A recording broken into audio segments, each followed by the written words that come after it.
Good afternoon, everybody that is getting in. Thank you for hitting present in the chat box. We're going to get started in about 3 minutes. Thank you for being early. Thank you for being on time. We're going to get started very, very shortly. Welcome, welcome, welcome. Again, thank you for being early and on time. We're going to get started in about 2 minutes.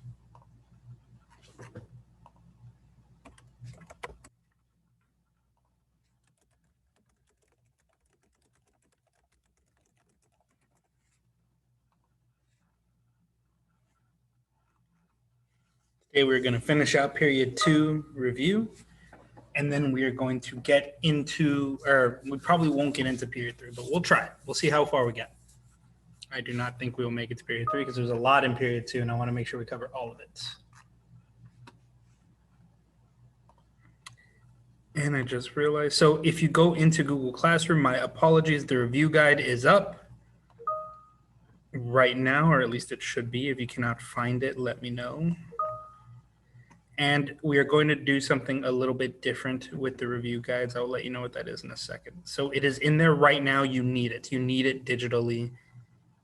If you want to print it out and use it on paper, you can do that. If you're at school and I gave you a copy, you could do that.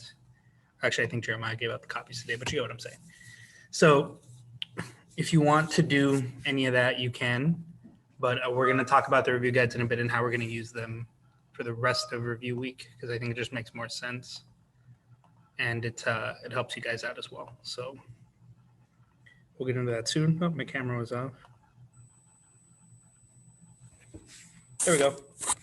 And all right. So we will get started in about a minute. Make sure you're on time. Make sure you're ready to go.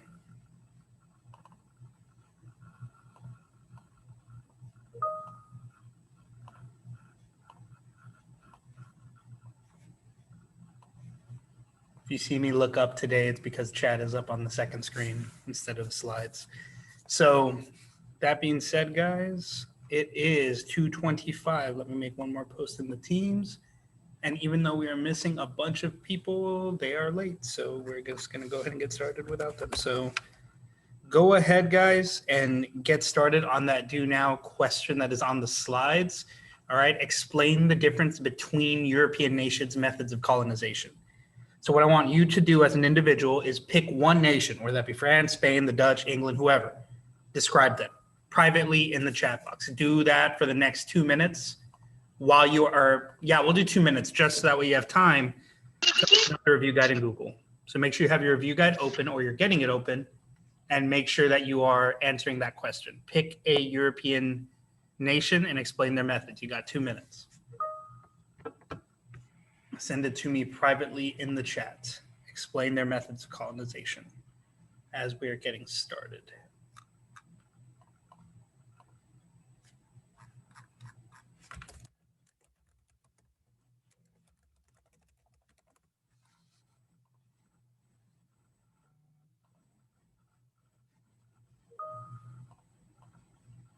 So again, you have 2 minutes on the clock. Privately in the chat, you should be telling me how European nations colonized. Pick one. Don't tell me about all four.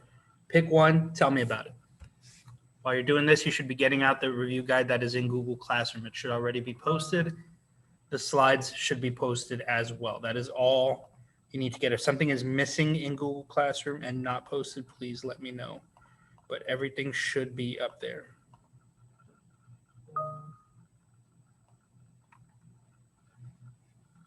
I'm already starting to see some answers, and I got people talking about the Spaniards. That's good. I got somebody else talking about the French. Awesome stuff. Remember, you've got about a little less than a minute to get those responses in. There are 45 of us, 46 of us. That means I should have all those responses in the chat on Zoom.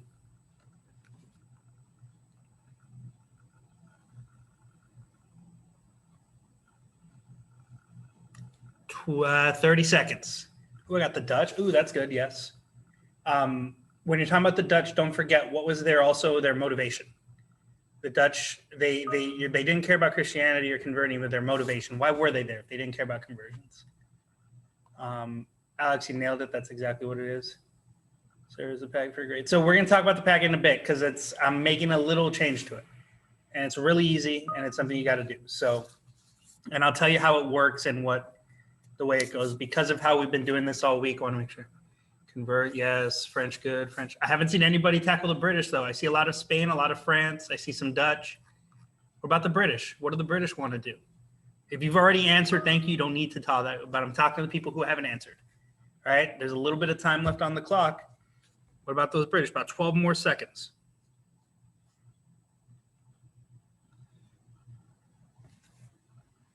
All right, so time is up. Make sure you get your responses in. I have seen a lot of really good things. British wanting to colonize, good. The French treated the natives well, wanted trade, wanted good relations with the natives, also really good. The Spanish, conquest, conversion, all that bad stuff, right? The Dutch, they didn't really care about intermingling with the natives. They didn't really care about converting natives. They wanted trade, right? Good. So, all right, guys, really quick. We're going to talk about actually, you know what I need to do? Do I need to? Let me see if I can figure this out. Yes, I can. Okay. So I'm letting people in as they're getting in here a little bit late. So give me a second. Bear with me, guys.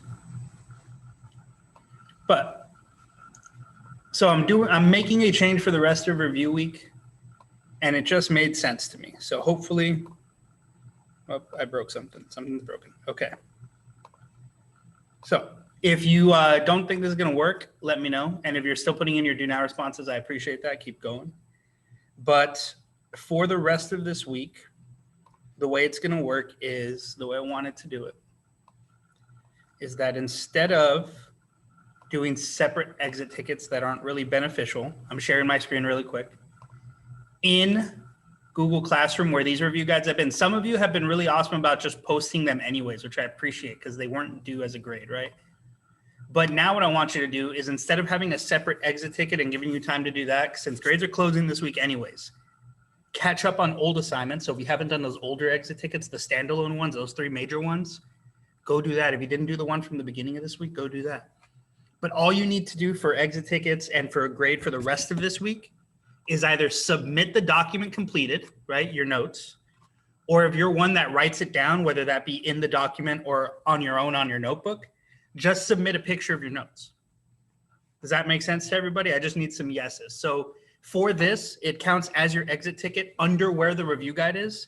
Submit your notes, whether that be the digital version that I uploaded, whether that be a printed out version that you're writing into, or whether that just be pictures of your notebook. All you got to do for exit tickets the rest of this week is submit your notes. Go ahead, and if you have the older ones, submit those as well, because it's going to be easier for me to fill in the grades as the average, right? Because they're only worth 10 points, so it's going to all average out. So if you have your older ones, go ahead and submit those also. That just seems easier to me. But if you don't have those older ones, don't freak out. It's not the end of the world, but submit them from here on forward. Let me get the slides back up for us, and then we can go ahead and. Okay. Give me a second while that's setting up. So if the notes on your phone, if you're talking about like digitally, just screenshot from your phone, like what do? You hold like the 2 buttons on the side and you're like, oh, look, it's blocked out. Hey, that's cool. And you snap it that way, just however you can. If you can screenshot it, that's fine if you're taking notes on your phone. But make sure you start submitting your notes. So if you have the older ones, go back to the older review guides and submit them. And from this day forward, keep submitting them every day. So that'll be a good way to handle that. All right, guys. So with that being said, we're going to get started. If you're still not sure what I mean or if you still have questions, I'll mention it again when we're doing the exit ticket anyways. So let's go ahead and get started because we have a lot to cover today, and I want to finish period 2, and maybe we can talk about period 3. So we're talking more about colonies. This is more colonial stuff, right? And the first box in your review guide, if you have it, right, which again, it's being blocked by the camera. That's so cool. Look at that. And floating head. All right. So we're talking about the British West Indies, right? And the British West Indies, geographically speaking, is the Caribbean, right? You should know that you should recognize the British West Indies as the Caribbean, right? If you've ever been or if you've ever heard about like a Caribbean cruise or a trip to the Caribbean, they're talking about the British West Indies. This is a very late map. This is 1914. So this is a very late map. But this is the West Indies. It's these little Caribbean, these Caribbean islands right here, all around Cuba. You got Barbados over here, which we're going to talk about in a bit. So don't worry about these other parts, but Jamaica's in there. But those are the British West Indies. Those are what's known as the British West Indies. So what do you need to know? Well, year-round growing seasons. Perfect for tobacco early on. But in the 1630s, sugarcane is introduced. And sugarcane is going to get really, really popular for very obvious reasons. Somebody in the chat, or you can come off mute and shout it out. What are those very obvious reasons that sugar is going to become really popular? Because you get two things from it. One's not so obvious, but one's super obvious. You should all know, why is sugar going to be really popular? Food, right? People like sugar. It tastes really good. Maybe they like it in their tea. That's a good thing to point out. Another thing that sugar is really popular for is you make rum out of it, right? You need the molasses that you make from sugar to make rum. And if there's one thing colonial people in Europe like more than sugar or tea, it's alcohol, right? So they love rum. Make paper in Minecraft. So rum, food, sweeteners, all that stuff, people love sugar. The problem with sugar is that it's really labor intensive. You need a lot of work. It's not easy work. Not that tobacco is the easiest of work, but it's way easier to grow tobacco than it is to grow sugar or later cotton. So these plantations have a large demand for enslaved people. And again, why can't they really use natives? What's wrong with natives? What do those pesky natives have a problem with doing? Dying, right? They have a rude habit of dying. So who are the British going to rely on for the slaves in this region and in these plantations? If they can't use natives, which there aren't too many of anyways, they're going to use Africans, right? So enslaved Africans become a major part of this. Now, again, this is something to note, right? I can't stress this enough. This is really important, and people ignore this. And this can be on your exam, and this is just good history work. The vast majority of African slaves that were moved during triangle trade, which we're going to talk about in a little bit, came to regions here. Came to the West Indies, came to sugar plantations. So the vast majority. Every British colony is guilty of slavery and that sin and that horrible act. Every British colony did it. But it started here. It's the biggest reason why. In fact, very strict laws, basically what will be slave codes, that labeled and defined enslaved people as property, not people, and controlled aspects of their lives, happened on the island of Barbados. When landowners who lived there moved to the Carolinas, like North and South Carolina, they brought those laws from Barbados to the Carolinas, and then it spread throughout there. So slave law, as you know of it now, right, like property, not people, comes from Barbados. It comes from the West Indies. So what are you writing down? First point, you're basically writing the gist of this slide, right? West Indies, sugarcane, 1630s, big deal, plantations. Heavy use of slavery, heavy dependence on slavery. But I want you to point out that slave laws and slave codes came from Barbados, and they migrated to the Carolinas from there. And then Virginia stole them from the Carolinas. Those slave codes that you know of, that you've already learned about, came from Barbados. That's important. That's something that we just completely missed when we were talking about this at the beginning of the year. So please make a note of that in the British West Indies box or section, because it's really important. And I'll leave this up for about 2 minutes because there's a lot of info here. You got to know the West Indies. It's really important. It's a big money maker for the colonies. In fact, for the British. And one of the things the British get after the French and Indian War, which we will talk about later, is they get more little islands like these with sugar plant. They get all the French ones. And the French keep theirs. We'll talk about it later. It'll make more sense in a bit. Forget what I just said, though. About 2 minutes on here. When you're done, please let me know in the chat so I know we can move on. That was fast. Okay. Give it a little bit more time. Appreciate y'all being on top of this stuff. Again, British West Indies, super important. Hub for slavery. Sugar plantations.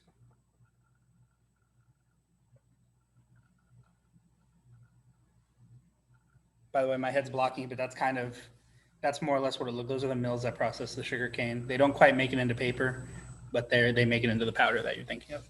And again, a lot of these plantations also made molasses, which is like a syrup. I don't know if you guys have ever cooked with molasses, but think of like super, super like dense syrup.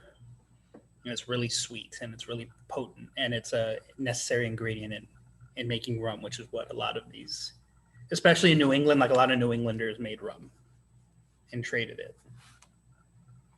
It's a big deal back then. About 45 seconds. If you need more time than that, let me know. You're almost done on this slide, that is. Hopefully you guys are doing well this afternoon.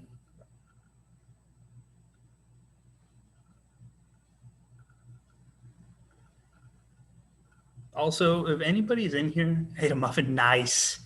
If anybody's in here that that uses the videos later for notes, you're tired? Nah, it's been a day. It's been a long day, but we're almost done, guys. But if you use the videos for your reference later, if you can on Teams somehow, let me know if the little pictures are still there blocking the screen. I think I fixed it. But if they're still doing that, somebody let me know. I'm going to try to check, but I tend to forget when I get home. So, but I'm going to try to check that. But my whole thing with this is trying to make sure that if I do this like floaty head, no arms thing, that the, Twitch streamer thing, ripoff thing, right? That the video, the little boxes don't show up and block the slides. So I think I figured it out. All right, guys, let's move forward. Enough of my rambling. Next box is the middle colonies. Specifically, let's talk about New Jersey and New York. These colonies thrived on exporting cereal crops, no, not cornflakes, but grains, wheat, barley, hops, things like that. All of this trade led to an elite class forming. Mostly that was made up of merchants that contrasted with a very large or very, equal sized poor class.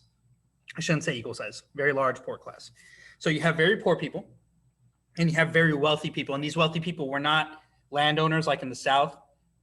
They were merchants and they traded mainly cereal crops. And again, I left a little bit of space on the sides and on the bottom or in the box. You can do this in the box. Cereal crops mean grains. Don't think like breakfast cereal. It means grains.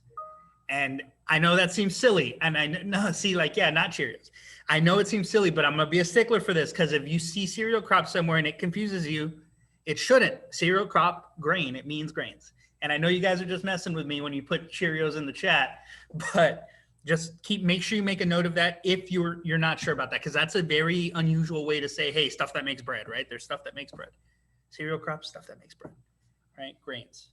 And I know that's an old way of saying it, but that's how you'll see it. You'll see it in sources. You'll see it in even relatively modern secondary sources. It will refer to that stuff as cereal grains. So just make a note of it somewhere if you were not sure about that. If you already knew that, you knew cereal. So examples would be like wheat, barley, hops, rye.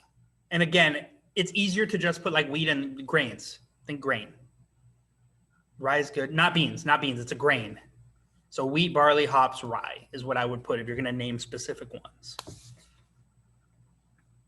There's always a fifth one. I can't remember the fifth one, honestly. And honestly, it does. The names of the plants don't matter too much, right? Of the crops, they're grains. So cereal crops means grain, and grain means wheat, barley, hops, rye. Now, I would be reluctant to put hops on there, but I just know it's in there. Again, elite class forms. These elite classes, it's merchants. It's not like in the South where they're like wealthy landowners. They're merchants. They're people that sell stuff for a living, which is very different from other places. And then you have another colony, Pennsylvania. I'm kind of blocking the Quakers over there, right? Home to a bunch of Quakers. They preach or they practice. I shouldn't say preach. That's to say practice. That's my fault. When I was writing slides, I was being lazy. They practice. Don't use the word preach. They practice tolerance and religious freedom, right? These Quakers practice tolerance and religious freedom. Quaker Oats, yeah, pretty much Quaker Oats. They even look like the guys on the box. Look, see? Unlike which region of colonies, I should say, that does not practice tolerance and religious freedom? What's the name of that region? Not the colony, the region. Because it's got a name. Somebody in the chat or somebody come off me in the chat. What are they? Say the whole thing. No, not the West Indies. I almost named it. It's a colony, NBC, yeah, Massachusetts Bay Colony, right? You guys got it. Massachusetts Bay Colony that was founded by the Puritans were the ones that were full of, how should I say this? Puritans, crazy Christians. Yeah. So That being said, let's go to move forward. Actually, no, I'm sorry, not move forward. Make sure you note this down too. This is important. Quakers in Pennsylvania and their founder, William Penn, were very, very, very nice to the natives. They did not take farmland. They negotiated with the natives and were given the farmland. So they, for example, did not have to deal with raids. They didn't get attacked by the natives because they were friendly with the natives who lived near them. That is really, really important and something to note. Yeah, the Puritans are kind of fakers. And then the last thing, you need to write it in somewhere, right? Middle colonies or the breadbasket. Breadbasket colonies. Just point that out. That's all you got to do. So again, a quick, little less than 2 minutes to bring that into the notes. If you need more time than that, let me know. We'll probably do about 1.5 minutes. This one's a little shorter. But again, you need to know about exporting grains, exporting cereal crops, merchant class contrasting with a poorer class, and then you need to know about Pennsylvania. It's important because they are tolerant and they are nice to natives. Pennsylvania is kind of just like the nice people in the middle, right? They're tolerant. They negotiate with their natives. Again, they don't take land from natives. At least this is in the colonial era. They do not take any of the land that they farm on. It's given to them. It's something that they're allowed to use by the natives. They're very close. That's why I found the nice Quakers all like hanging out with the natives there. And then, of course, the middle colonies are the breadbasket. You got to have that in there somewhere. It's really important. I know it seems kind of like kiddie to say breadbasket, but it's true and it's important. And just note it. They grow all the food. They grow a lot of the food. That's going to come in handy, say, like during the Civil War, when the South has all this farmland, but it's full of cotton and not food. You can't eat cotton, but you can eat bread.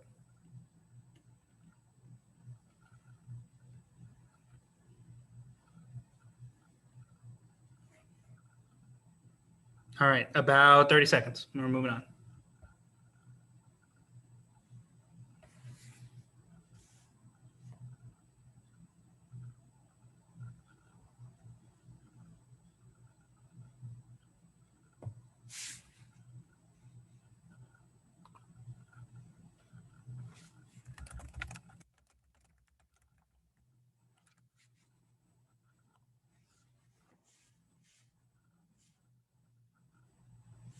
All right, let's move forward. And let's get into the next thing. We're going to talk about self-government. So these each get their own little box just to describe them and define them briefly. And make sure you include the date. Make sure you include the date. Mayflower Compact, 1620, self-government. It's kind of based like church rules, right? Where it's like, hey, well, these are the rules we're all going to follow because we are all respectful humans and people, right? So that's the Mayflower Compact. Then the House of Burgesses in Virginia, include the date, 1619. They levied taxes and passed laws, but what they are is a legislative branch. This is important. They are a legislative branch. What is a legislative branch? What does that mean? What am I talking about?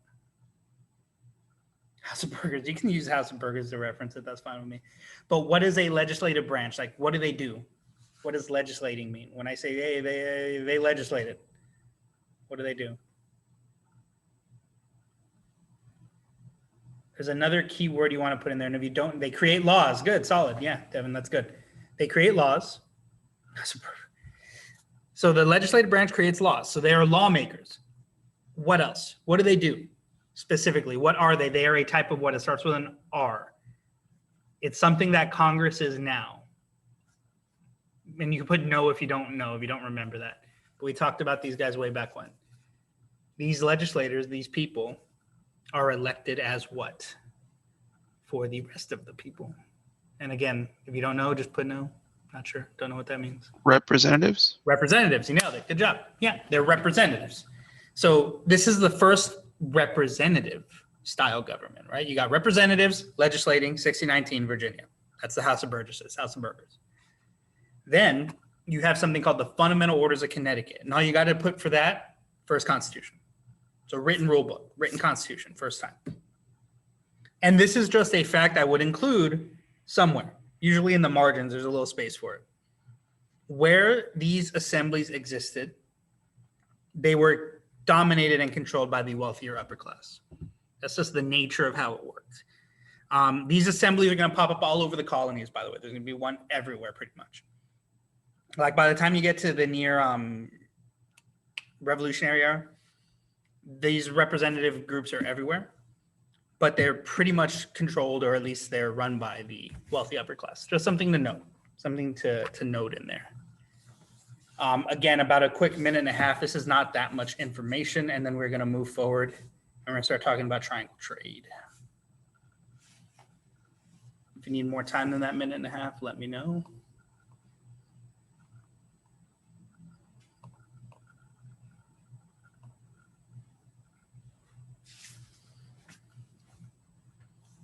About 1 minute left.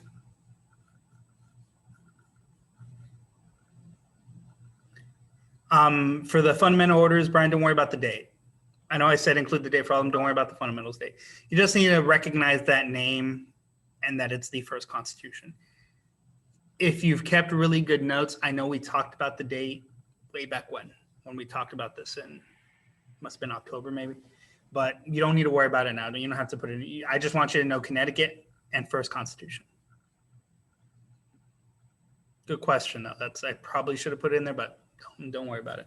The other two dates are more important because those come up a lot, especially Mayflower Compact, 1620. And by the way, a lot of times we credit the Mayflower Compact with the first self-government. And that's really mainly just because it was set up by the colonists for the colonists prior to them getting off the boat. And they got off the boat with this rule book, these rules, I should say, in place, not rule book. Whereas like the House of Burgesses comes about later. It's still a little bit before where it's established, but it's more of a legislative branch. It's not so much a, hey, the people made this government. It's not quite, hey, we're governing ourselves. It feels more like this is an extension of government. Hopefully that makes sense. And if it doesn't, forget I said it. But all right, let's move forward. And let's talk about the Atlantic economy, or what is known as triangle trade. For one of the earliest first times, well, actually I would say this is probably one of the first times in general, trade becomes global. And what forms is something called triangle trade, right? And in its basis form, right, it's just the lines, right? You got one that goes there, you can't see the mouse. You got one that goes like that, right? And then like that, and then like that. You got triangle trade moving across. Split into three parts. Generally speaking, raw materials leave the New World. Manufactured goods leave the old world. Luxury items and finished goods go to Africa, and Africa exports slaves. The Middle Passage, which is this one right here, right on the slide, is the horrible, cruel, and unforgiving routes, mainly due to conditions on the ships that the slaves would take before they got to the Caribbean, where they were then sent to places like the American South later on during colonization. So what do you need for this? Well, you need to define triangle trade.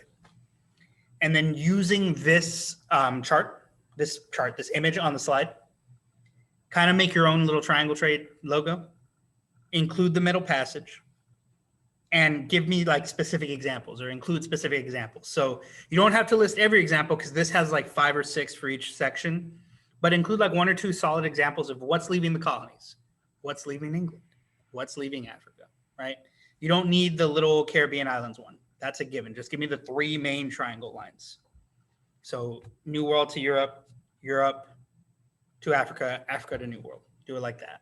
And label it with, again, like 1 or 2. Don't give me too many more. Specific examples, and make sure you label the Middle Passage. So I'll give you about 2.5 minutes for that, because that's kind of a lot, on top of defining triangle trade. And then we will get into specifics. If you want to make note of anything extra and you run out of lines, there's a big empty space next to the image, so you can label if you want to use that spot.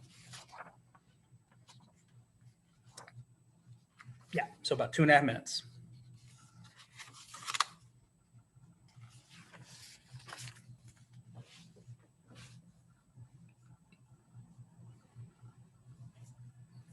For triangular trade, again, specific examples, label that little image. If you're working on this digitally, you might not be able to label that image. I'm not sure if it works that way.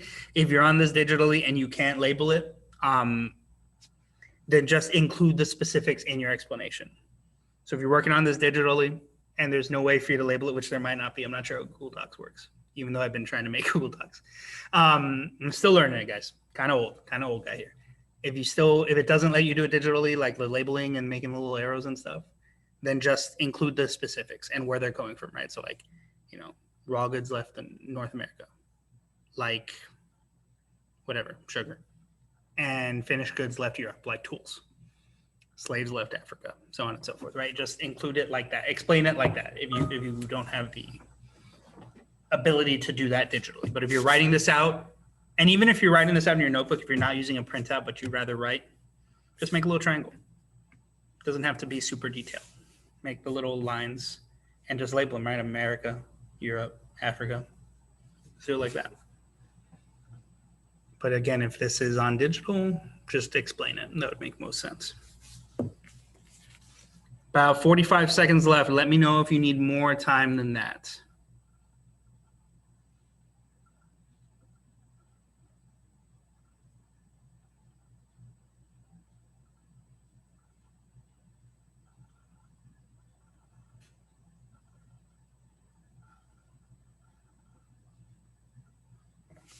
More time?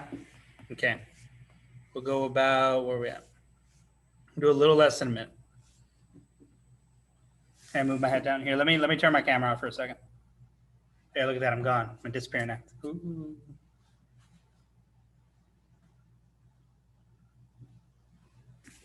We'll do about a minute. If you need more time than that, again, I'll let you know when it's closer to being up.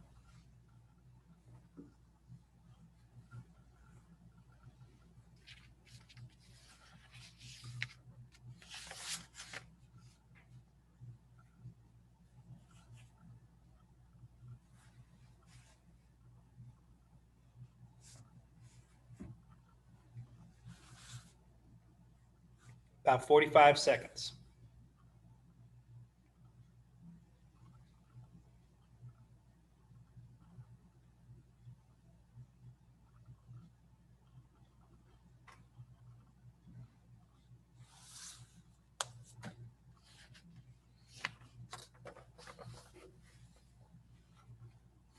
So with the last 20 seconds here winding down, let me ask Chad a question.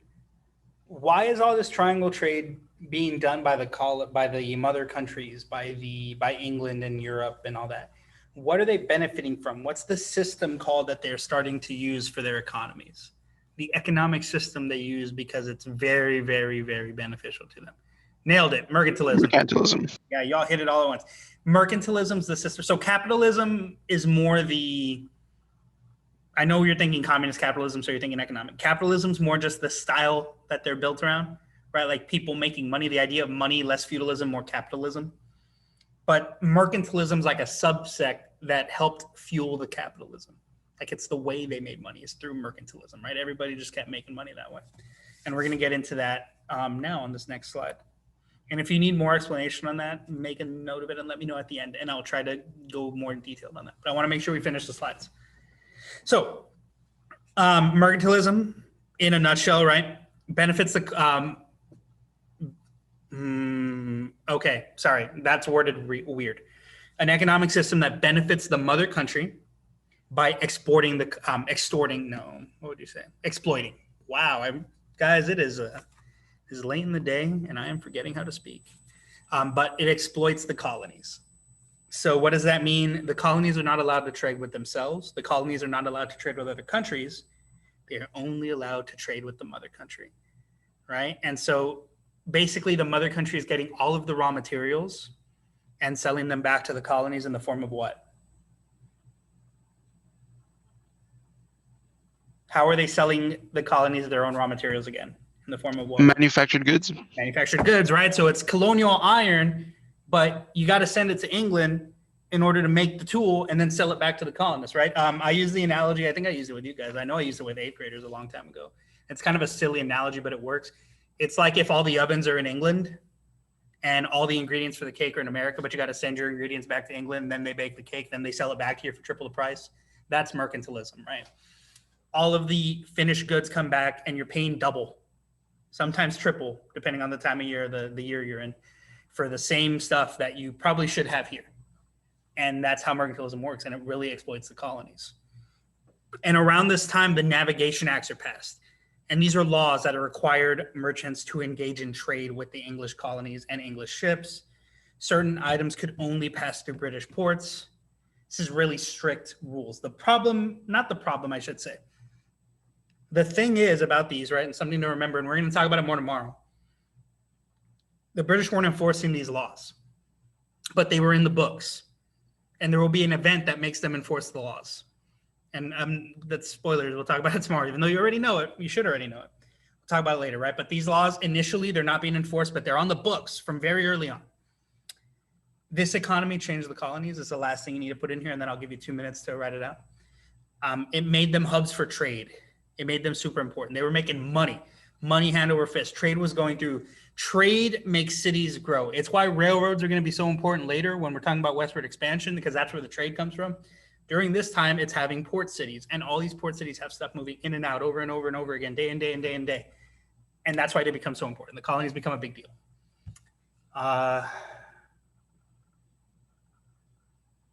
Yes, Brian, that's a really good analogy. It would be like if you owed money to a bank, so your answer is to borrow more money from the bank to pay off the first debt while getting yourself into a second debt. It's kind of like that. Again, it's a mercantilism. It's a rigged system. If you're the bank, that's great, right? Because you just keep making money off of the person. But when you're the person, it's not so great. So mercantilism is really great for the mother colony, for the mother country, well, but it's bad for the colonies. Again, guys, if I misspeak and I don't catch it, please call me out, because then you guys are going to have wrong information. That would be bad. All right, about another maybe minute and change. If you need more time than that, let me know.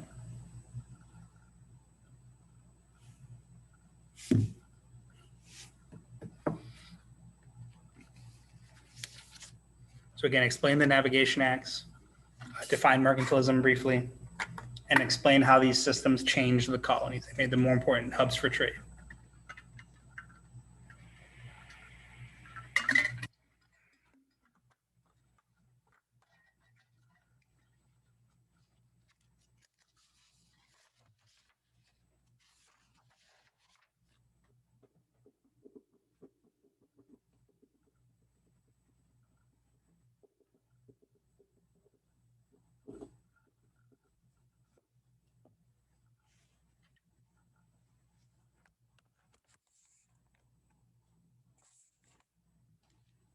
About, where are we at? 20 seconds.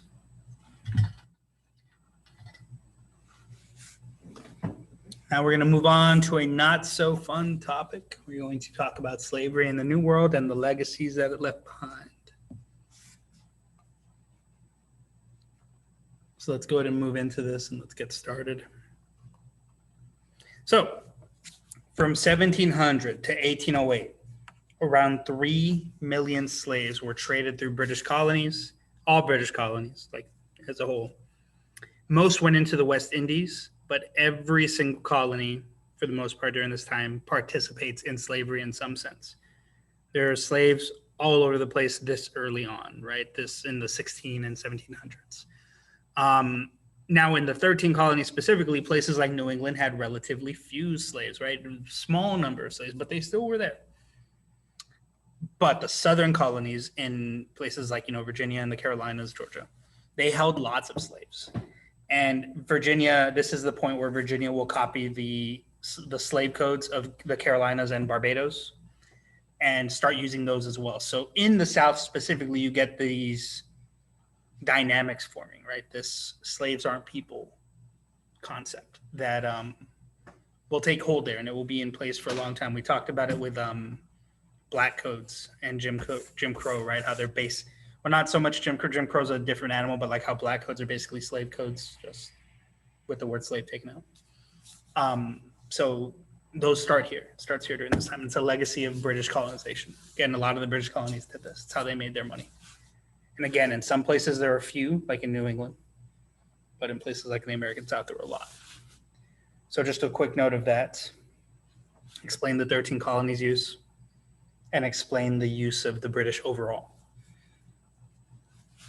Because again, be careful what you read out there on the internet, guys, because you'll see people talking about how slavery is like an American invention, and that's just not correct. And you guys know slavery has been around for a long time. I'm sure Nunez told you about all sorts of stuff, but you see it a lot now, and it's important to just, when you read that stuff, just take it as another source, but be careful, because a lot of those people will talk about stuff that they very clearly have not read about. Because if you read about, natives as slaves, exactly. Natives use slaves. If you go way back further, like Vikings, Romans, everybody uses slaves. But you will see that rhetoric out there, and just be careful, because the British are getting away easy with a lot of this stuff. They're the ones that did it for their sugar plantations, and it spreads everywhere else. Don't get me wrong, those British colonists are the same people that will form America, and it's very prevalent in Americans. It's American sin for its own reason. Like I said at the beginning, right? The biggest thing you can say about America, and it's horrible and it's true, right? They have photographs of their slaves. We have photographs of slaves in America. You don't have photographs of slaves in other places. You do in America. So I'm not trying to get America off the hook. Just be careful what you read, because I know you guys love to read for answers on the internet. And be careful, because you're going to get into trouble if you're reading certain sources that are not accurate, historically accurate. So make sure you know early on, it's British colonies. It's British slavery. 1808, the British do away with it. They do away with the Atlantic slave trade. I know. And by the 1830s, they do away with slavery, and they don't have to fight a war for reasons. So just keep that in mind. About a minute on here. If you need any more time than that, let me know. But it's, again, not too much info. And then we're going to talk about some slave resistance, which splits up into two forms. And I stole this from Heimler. It's a really easy way to explain the two forms of slave resistance. So again, if you need another voice on this stuff, guys, check out Heimler. That's really good. You guys know that already too. And I stole this idea from him.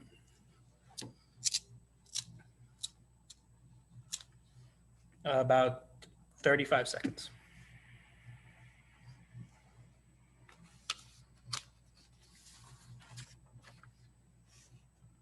Basically, what you get with slave resistance early on, and throughout, honestly, is there are two forms of slave resistance. There is covert, which is hidden, and there's overt, which is not. So covert slave resistance would be things like practicing their own culture. When they say participate in their culture, it means practicing like their culture from home, their religion, their gatherings, things like that. Pretended to be sick so they wouldn't work. Broke tools. Later on, you get things like strikes, right, where they just refuse to go out and work. That's stuff hidden. They're resisting, but they're kind of hiding the fact that they're not trying to get in trouble, right? But they're trying to resist. Overt resistance is violence, typically, right? And one to point out, one to include, and include this one when you in your overt box, I should say, is the Stono Rebellion. The Stono Rebellion, a small group of slaves stole weapons from a shed and killed their owners, and then went plantation and plantation down the Stono River, burning fields, burning plantations down, and killing the whites. The South Carolina militia was the one that gathered and stopped them relatively quickly. But that was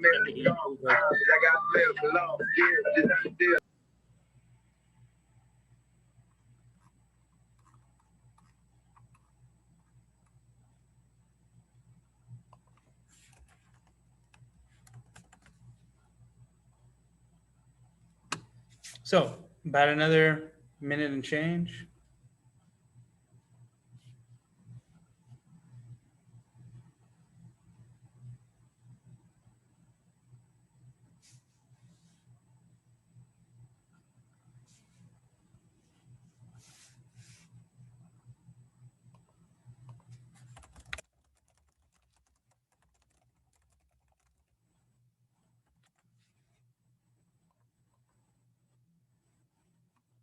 So about another minute or so. Yeah, about a minute. And then we're going to move on. So again, split into coverts and overts, means of resistance. Next, coming up, we're going to talk about the British and the natives.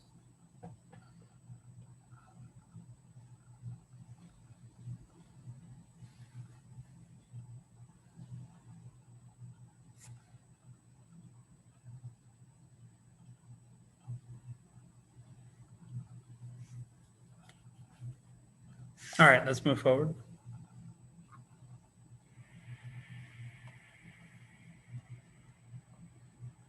All right, so in a nutshell, British treat the natives really bad, poorly, right?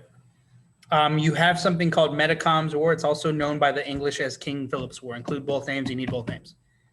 Metacom is a Wamapoke Indian chief, and he very early on, he sees this before a lot of others do, saw that the British encroachment on their land would destroy the natives' way of life. And so Metacom gathers with other tribes and attacks settlements and burns them and does all that good resistance stuff.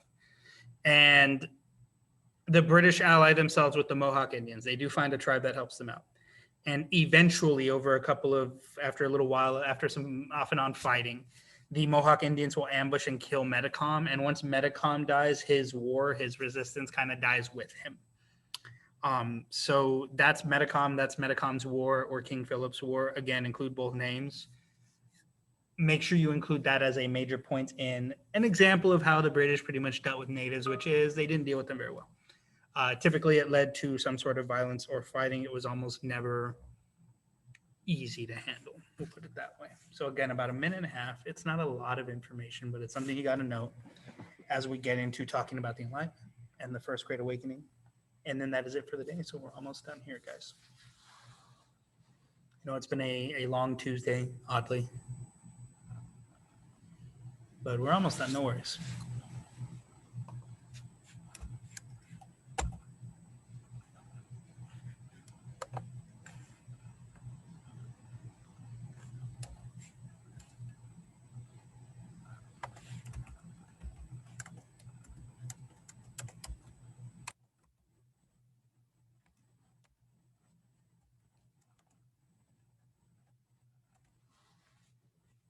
Encroachment means like moving forward. So like getting closer. So the British getting closer to them by taking more land. If you don't like that term encroachment, then you could use like by the British settlement, like the British westward expansion. That's what the encroachment means. They're encroaching on their land. It'd be like if all of a sudden, I don't know if any of you guys will get this reference, but like if tomorrow I knock down a wall and all of a sudden I have like extra classroom, I'm encroaching on the classrooms next to me, right? And the more walls I take down and make my room bigger, I'm taking more of the other classrooms away. So I'm encroaching on other teachers' classrooms. Like encroachment just means like moving forward and taking stuff. It means a lot of things, but in this context, they're using it as that. All right, let's go to move forward. So the Enlightenment, people so enlightened, thinking really well. A movement that emphasized rational thinking instead of belief. So more thinking with your brain, less feeling with your heart. That's the Enlightenment. That's its goal, right? John Locke and Voltaire, who I'm blocking, are major contributors to this idea. Include their names. They're really important. And three ideas that they came up with were natural rights. People are born with rights. The government doesn't give you your rights. Huh? Sound familiar? Because it is. Transcendentalists come way later. Checks and balances. Split the government into three different branches. In the chat box, start naming those branches. What are the three branches? And include them in your response. Social contract. This one's important too. People give the government its power. People give the government the power. The government protects people's rights. And if the government isn't doing its job, the people have a right to overthrow that government. That part needs to be included. So basically the social contract is, hey, we're the people, we have the power, we give it to the government. In return, the government protects our rights. But if you don't do your job, government, it's our right to get rid of you and replace you. That's the social contract. That's an Enlightenment idea. That's important. Checks and balances. Again, there's three branches, splitting the power of the government. Somebody in the chat start naming the three branches.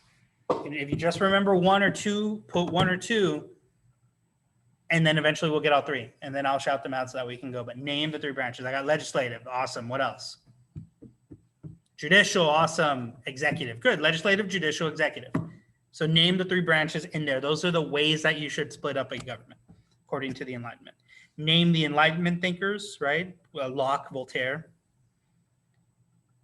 What helped spread these ideas to the world? Print culture. Like literally printing presses, printing books and pamphlets and ideas are why these ideas start to spread, is why it starts to happen more and why everybody starts to read them and think, hey, yeah, well, the government doesn't give me rights. We all have them, right? We're born with them. That's because of print culture. That was my impression of a 17th century random European person. Hey, yeah, we all got rights now. Type of stuff. Never claiming to be good at impressions, guys. All right, about a minute and a half.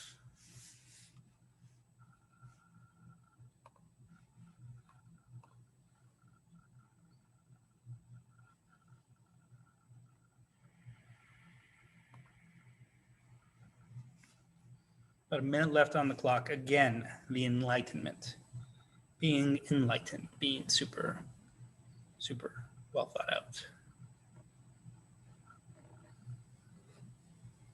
Print culture. Again, don't forget to name the thinkers, Voltaire and John Locke.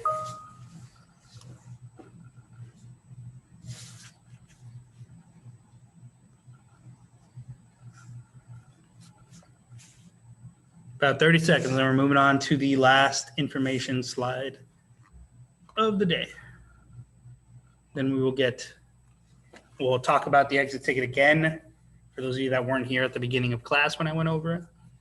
And then we will be done for the day. Right on time, it looks like. We didn't quite get through all of this in time for period 3, but it's fine. We'll do it tomorrow. And we'll do 4 and 5, and then we'll get talking about our exam. Our exam's on next week on Wednesday. So let's move forward. So the first Great Awakening, right? It's an awakening. People are waking up. What are they waking up to? All sorts of stuff. Points out what the New Light clergy was, which is basically a group of like really intense preachers that were really disappointed with the loss in faith brought on by the Enlightenment. And basically what they do is they help even out people's thoughts. So you have Enlightenment thoughts and super religious thoughts, and it evens out in part because of the work of Enlightenment writers, right, who's helping their side, and New Light clergy who are helping the religious side, make everything even out. That's why you don't have a whole society of like zero religion now because of the Enlightenment, right? This whole rational like thinking society, like it got crazy in the French Revolution. I'm getting a little off topic. So there was these whole like, weird things. You don't have that in part because the New Light clergy were here to even things out. So they even out Enlightenment ideas. They're like the counter to Enlightenment ideas. The Great Awakening is a religious revival that brings up intense Christian feelings, right? People are feeling religious again. It makes people wake up to the idea that maybe the government's not a great idea, all this stuff. Jonathan Edwards, preacher from New England, kind of a small scale preacher, but really influential, really good writer.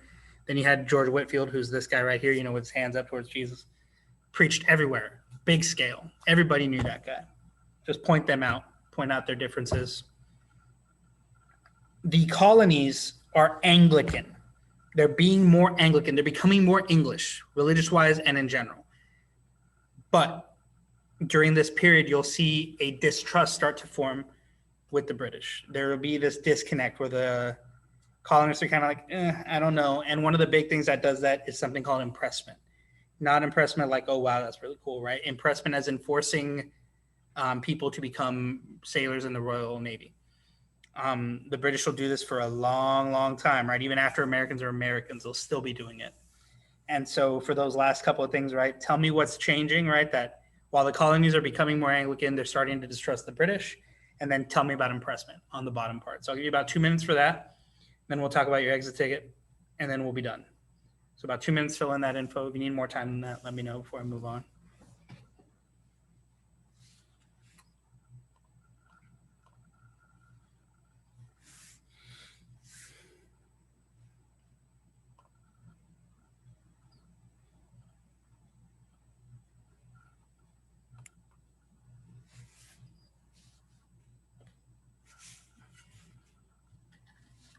About a minute and a half left.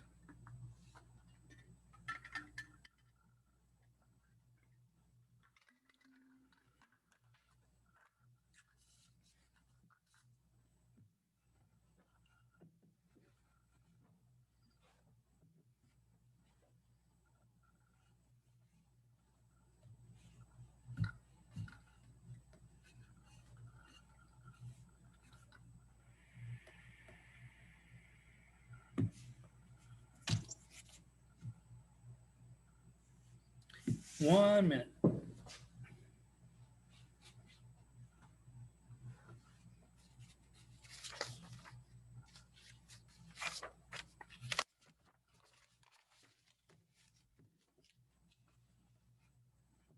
More time? Okay, about a minute and a half then.